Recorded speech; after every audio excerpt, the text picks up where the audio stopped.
I begin this morning with 3 quotes. Quote number 1.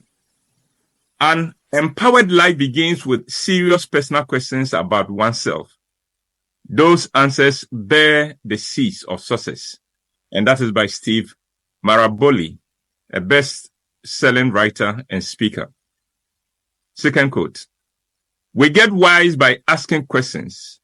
And even if these questions are not answered, we still get wise. For a well-packed question carries answers on its back as a snail carries its shell. And that is from James Stevens, actor and film director.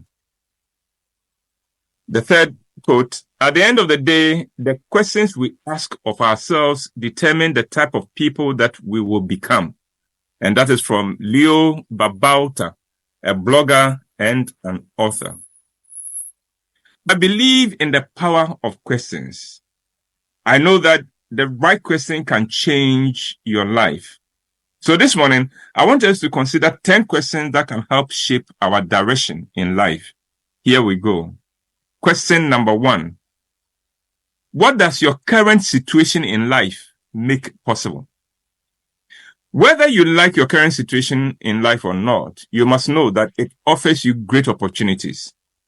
Let me even take a negative example. You may be unemployed, but that offers you the opportunity to pick a hobby, or go back to school, or deepen your relationship with your loved ones, or work out more.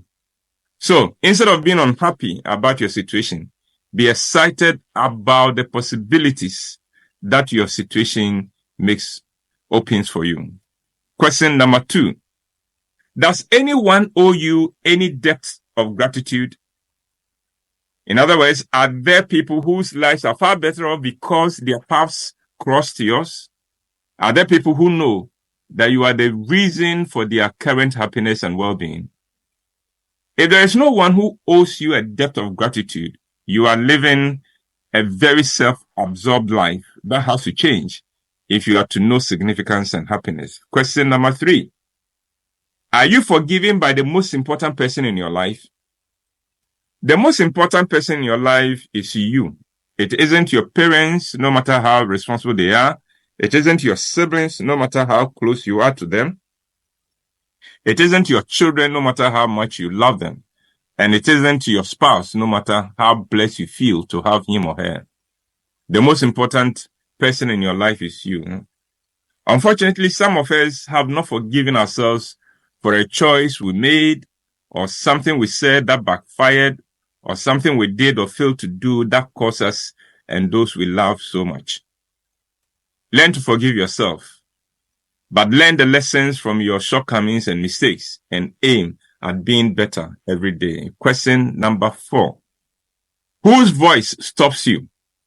In other words, who are you accountable to? If you do not have someone whose voice can stop you in your tracks, you are a disaster waiting to happen. It pays to have someone you hold yourself so accountable to that what they say can make you rethink a decision you have made. Question number 5. What if today is your last day on earth? Many of us live as if we have been guaranteed life. But the reality of the human situation is that tomorrow is not guaranteed to any of us. And yet some of us live as if we will live forever. And so we have no focus in life and no urgency about life. We think we'll be here tomorrow. We think we'll be here next week, next year. Question. What if you are not here tomorrow, or next week, or next month, or next year? Let us therefore focus on what we can do today, because that is what we have. Let us aim at making the most of today so that if it turns out to be our last day, and believe me, someday it will be, we can at least say that we made the most of the gift of life today. Question number 6. What would you say to God when you stand before him and he asks you what you did with the gift of life, with the talents and opportunities he gave you?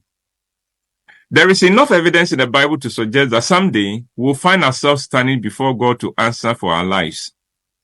We'll have to answer for what we did with the days of our lives, what we did with the gifts and talents we're blessed with, and what we did with opportunities that were thrown our way.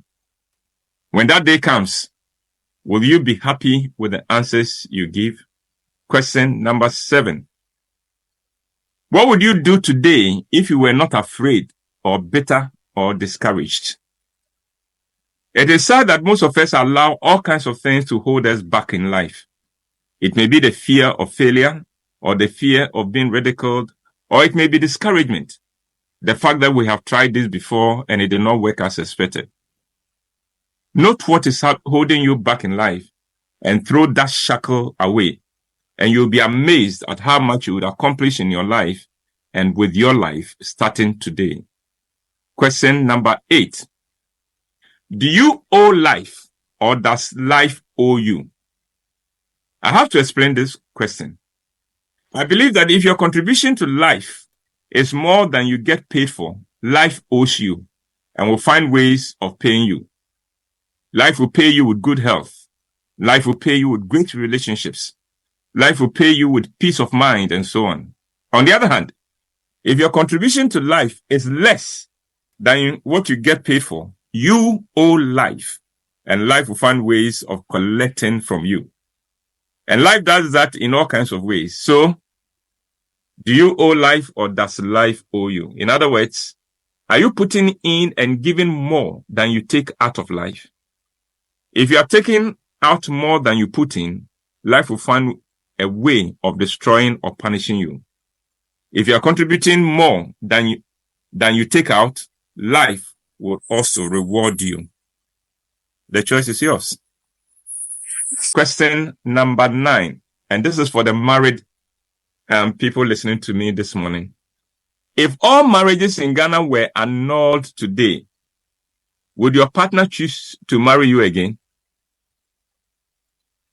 If, for instance, Parliament passed a law annulling all marriages in Ghana, and we're all given the chance to either remarry our spouses or move away from them for new spouses, would your spouse, on the basis of your current performance as a spouse, choose you again, or would your spouse breathe a sigh of relief and move on to another person?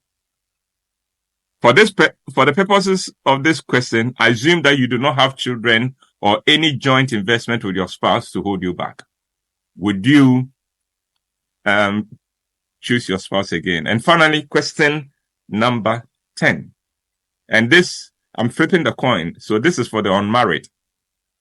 Would you recommend you to your sibling or to your child to marry?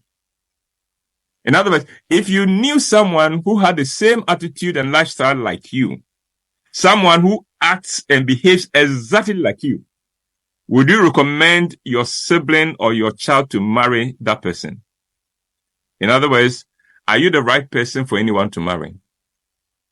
It is unfortunate that we spend our time looking for the right person to marry instead of focusing on being the right person for anyone to marry. 10 questions that can wake us up and give us the right focus in life